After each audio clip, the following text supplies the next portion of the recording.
خوش آمدید۔ آج ہم ایک بہت ہی اہم اور دلچسپ تاریخی سوال پر بات کر رہے ہیں۔ سوال یہ ہے کہ کیا پیغمبر محمد واقعی ایک تاریخی شخصیت تھے؟ یہ ایک ایسا سوال ہے جس پر کافی بحث ہوتی رہی ہے۔ ہمارے پاس جو مواد ہے اس میں مورخین کی عمومی رائے بھی ہے، کچھ مختلف نظریات رکھنے والوں کے دعوے بھی ہیں، اور دونوں طرف کے شواہد کا بھی ذکر ہے۔ تو آج ہمارا مقصد یہ ہے کہ اس پیچیدہ سوال کو تاریخی تحقیق کے طریقوں سے دیکھیں، خاص طور پر یہ سمجھیں کہ مورخ مطلب تاریخ دان وہ تاریخی شخصیت کو مذہبی شخصیت سے کیسے الگ دیکھتے ہیں، اور جو مواد ہمیں ملا ہے اس کی بنیاد پر ایک واضح تصویر پیش کرنے کی کوشش کریں۔ تو آئیے اس موضوع پر تفصیل سے بات کرتے ہیں۔ تو سب سے پہلے کیا یہ کہنا ٹھیک ہے کہ زیادہ تر مورخین اس بات پر متفق ہیں کہ پیغمبر محمد ایک حقیقی تاریخی شخصیت تھے؟ جی ہاں، بالکل۔ جو تعلیمی دنیا ہے، پروفیشنل مورخین ہیں، ان میں اس پر بہت وسیع اتفاق رائے ہیں، اور اس میں آپ دیکھیں سیکولر مورخین بھی ہیں، غیر مسلم ہیں، یہودی، عیسائی اور ظاہر مسلمان علماء تو ہیں ہی۔ یہ سب مانتے ہیں کہ ہاں، محمد ابن عبداللہ نامی ایک شخص وہ 7ویں صدی عیسوی کے عرب میں یقیناً موجود تھے۔ اچھا، یہ تو ایک اہم نکتہ ہے۔ تو اس کا مطلب یہ ہوا کہ مورخین ان کی تاریخی حیثیت پر تو متفق ہیں، لیکن جو مذہبی پہلو ہیں ان پر ان کا موقف وہ الگ ہو سکتا ہے۔ بالکل درست کہا آپ نے۔ یہی تاریخی تحقیق کا آپ سمجھیں بنیادی اصول ہے۔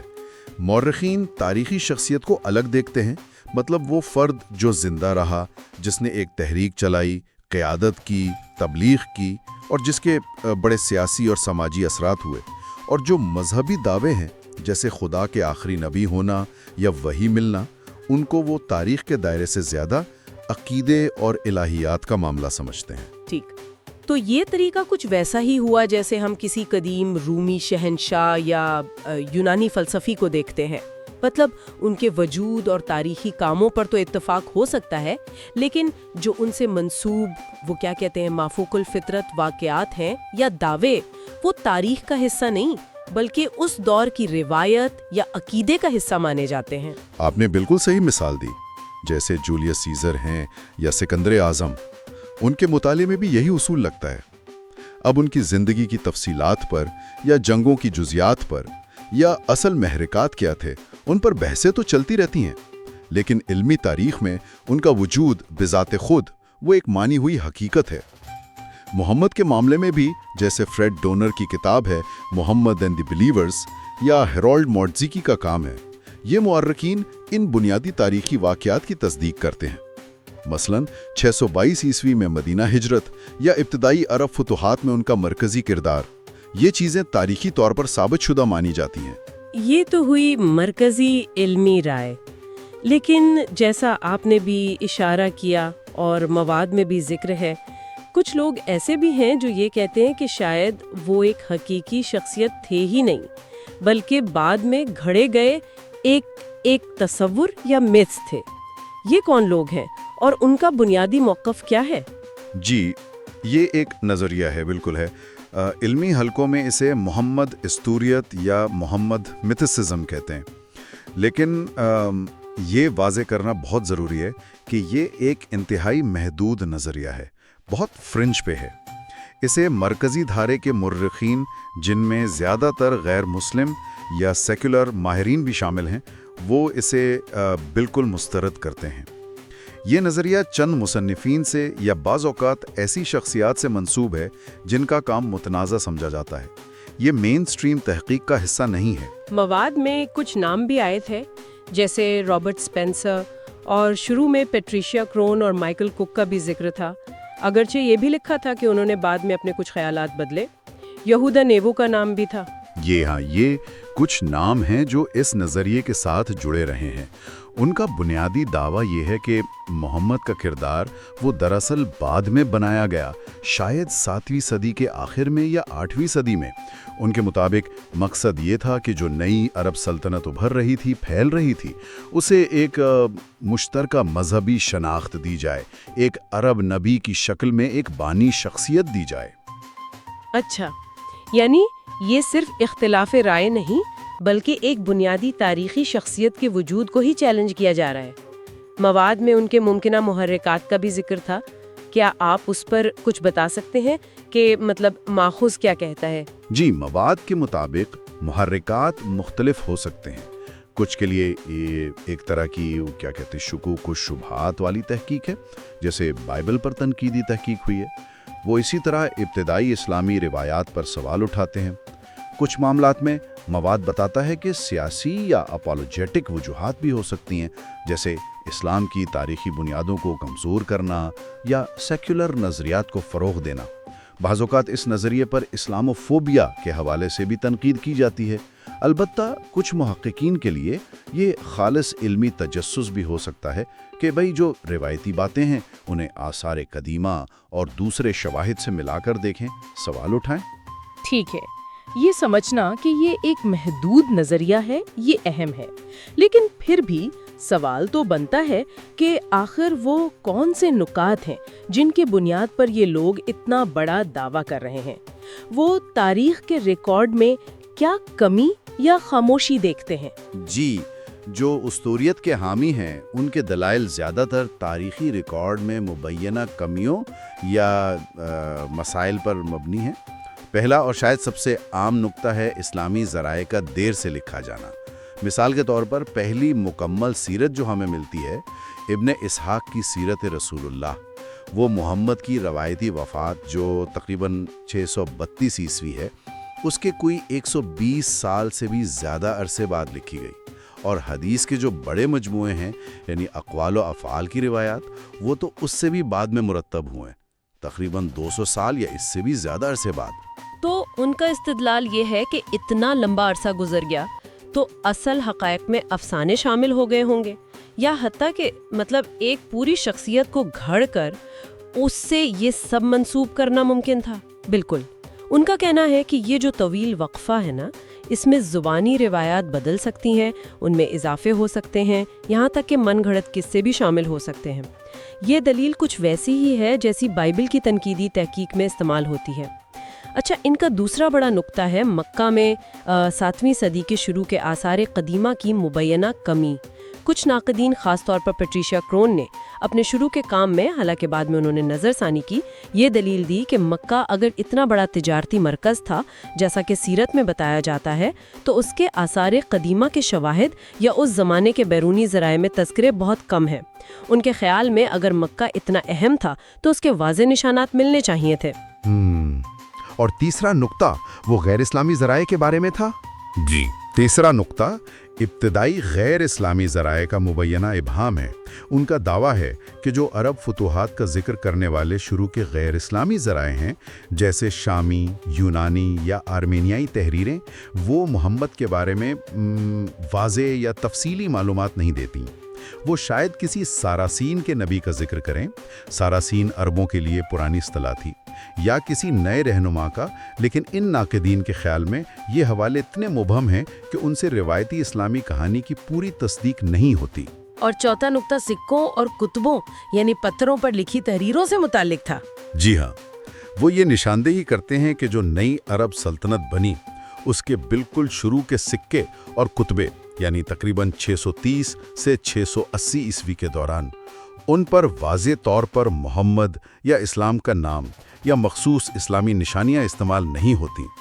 ان شروع کے سکوں پر اکثر بائزانٹینی یعنی رومی یا ساسانی یعنی پارسی طرز کی تصویریں ہوتی تھیں، اور بعض اوقات تو عیسائی نشانیاں جیسے صلیب وغیرہ بھی ملتی ہیں۔ تو ان کی دلیل یہ ہے کہ بھئی اگر اسلام اور محمد اس نئی سلطنت کی مرکزی قوت تھے تو ان کا نام اور ان کی تعلیمات تو شروع دن سے ہر جگہ، خاص طور پر سرکاری سکوں اور کتبوں پر نمایاں ہونی چاہیے تھی۔ یہ خاموشی ان کے لیے شک کی بنیاد بنتی ہے۔ ٹھیک ہے، اب آتے ہیں اصل مدعے کی طرف۔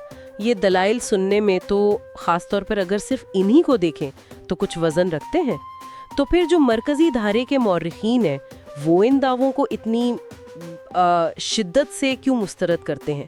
ان کے پاس کیا ایسے ٹھوس ثبوت ہیں جو ان نکات کا جواب دیتے ہیں؟ بالکل، اور یہیں پر بات واقعی دلچسپ ہو جاتی ہے۔